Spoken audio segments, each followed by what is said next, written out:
Pesan ini disampaikan oleh Dinas Komunikasi, Informatika, dan Statistik Kota Banda Aceh.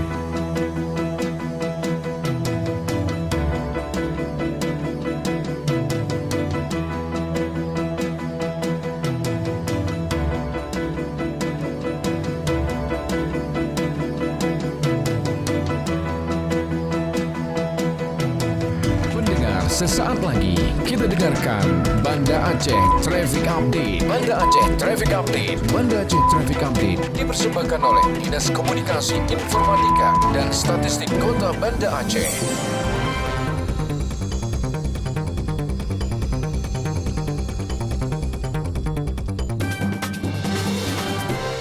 Assalamualaikum warahmatullahi wabarakatuh. Banda Aceh Kota Gemilang dalam bingkai syariah. Selamat sore pendengar, kembali bersama saya Zikirau akan melaporkan Banda Aceh Traffic Update untuk saat ini.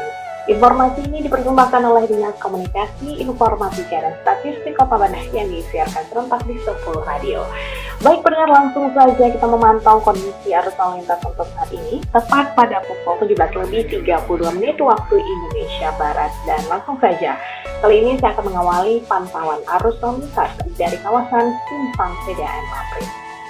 Pendengar, untuk Anda yang berencana akan melintasi kawasan Simpang PDAM, dapat kami informasikan untuk saat ini kondisi arus lalu lintas terpantau normal dan juga lancar di kawasan ini, terutama dari kawasan ruas Jalan T. Dr. E dan juga ruas Jalan T. Nyakarif. Antrian menjelang lampu merah di kawasan ini. Baru saja kita dengarkan Banda Aceh Traffic Update. Banda Aceh Traffic Update dipersembahkan oleh Dinas Komunikasi, Informatika, dan Statistik Kota Banda Aceh.